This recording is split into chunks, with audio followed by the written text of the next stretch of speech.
In this video, we're going to be addressing some of the more frequently asked questions in relation to our 21-day close protection or bodyguard training course.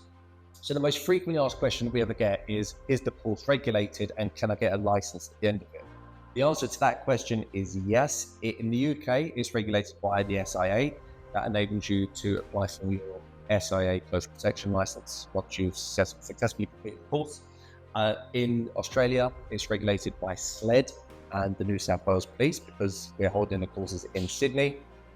And in Toronto, it's regulated by PSISB, so that's Private Security and Investigation Services branch. And in the UAE, it's regulated by SIRA, so that you can apply for a SIRA license or permit after the course is completed. The next question we get is, do I need a driver's license? No, you don't need a driving license for any of the countries in which we deliver our training courses. However, it is beneficial as a freelance operative, which is what you're likely to be once the training is complete. It is beneficial to have a driving license to enable yourself to drive from one location to another. If you don't, then the likelihood is you will have to reject certain work opportunities because you won't be able to travel there. Another question we get is, do we do advanced driving techniques? Absolutely not. We do not waste time driving around like lunatics on a racetrack. It is a waste of valuable educational hours. And in all honesty, you can't learn how to drive the way that you've probably seen videos of in a short period of time. That takes a prolonged period of time to learn how to do that safely. Furthermore, as a close protection officer, the likelihood is that you probably won't do much driving anyway. If you're part of a team, there should in theory be drivers anyway. Whilst that might not be the case for every close protection or security team, again, the likelihood of you needing to drive like that is relatively slim. And this all comes down to the fact that our training courses are based on the work that we actually deliver.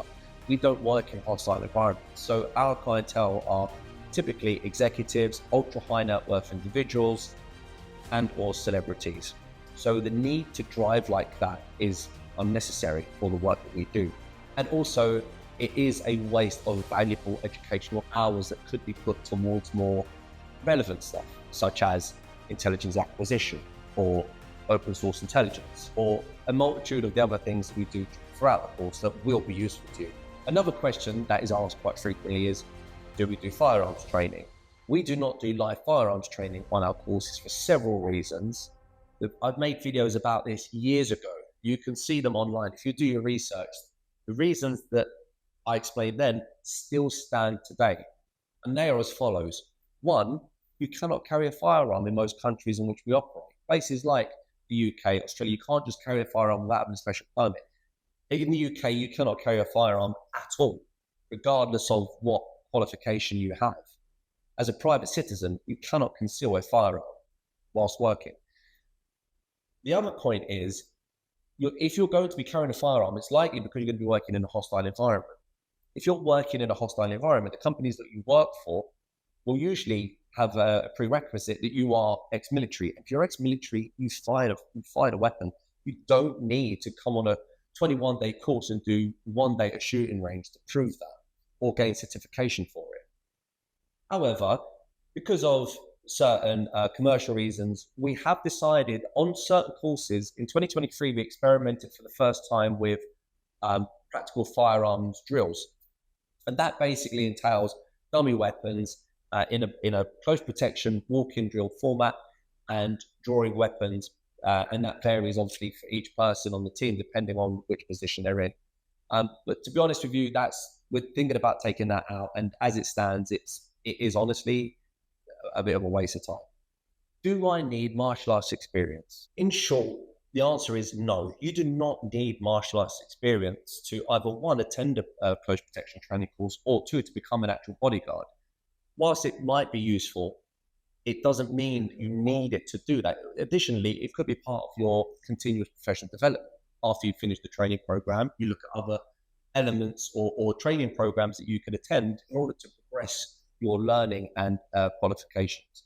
So in other words, no, you don't, but I'll add to it and say that you will not be doing, and this is another question that sometimes comes up, you will not be doing martial arts throughout the training course. Whilst other training providers might show you videos of you fighting and all the rest of it, that absolutely does not happen on our training courses, because you cannot learn an ancient art or discipline within a short period of time. It takes you away from the valuable educational hours that are more relevant to close protection. Certain government authorities have requested now, especially the SIA in the UK, that you do physical intervention training, but that's relatively short in comparison to the rest of the duration of the course. Another question is, and quite rightly so, what qualifications do I get from the training course? So with regards to the qualifications, please bear in mind that the course is based on the work that we do. And in addition to that, it's actually based on real life operations that we've undertaken. So the qualifications are relevant to us. It depends on which country you're doing it, but ultimately you get medical qualifications. In the UK, for example, it's first aid at work. In Australia, it's the same. We do pediatric first aid as well, because we do work with children, primarily we work with families, and defibrillation training is included in that. Obviously, the close protection qualification itself, our advanced surveillance, because that's important to identifying surveillance teams, that's called counter surveillance. We do counter surveillance and anti-surveillance as well. Technical surveillance countermeasures, because we own TSM International, which is one of the bigger bug sweeping brands in the world. And there are other qualifications as well that are on the screen. So all of that's included. And yes, they do have their own tests and exams, and some of them are quite challenging, but ultimately you will gain those certificates. Another question is, can I work for other companies after attending the course? Yes, absolutely you can. Once you finish the course, you are essentially a freelance security operative or close protection operative. You are then encouraged to seek work with other companies, as much as Vanquish are doing to increase the workload that you, or work opportunities that you will receive. It doesn't mean that you can't go and work for other companies at the same time. Obviously, we would prefer that you would work mainly for us, but if we have a downturn in business, we can't ask you to suffer along with the business. If, for example, you are approached by another company with a full-time role, great, take it. It's up to you. Which leads me on to my next question, not my question, a question asked by many people who make inquiries to our training courses, and that is, will I get work after the course? Am I guaranteed a job? The short answer is no, you are not guaranteed a job. First of all, you have to get through the training course itself. Bear in mind, throughout that 21-day duration, you are being assessed by the tutor. At the end of the program, you have to pass your exams. Hopefully you will. We'll support you through that. But there's also a report that comes from the instructor individually about each of the candidates on the course. That then goes to HR. There's an onboarding process. Now, obviously, it's in our interest to onboard as many people as we can, but in reality, there's usually one, sometimes two, hopefully not, sometimes two, who don't make it through the course for those reasons. The other thing to take into account is not all close protection jobs are full-time. If they are full-time and you're offered that opportunity, you'll go for an interview process with the client. And if you get it, great, then you've got a job. But we don't guarantee jobs, right? What we do guarantee are work opportunities.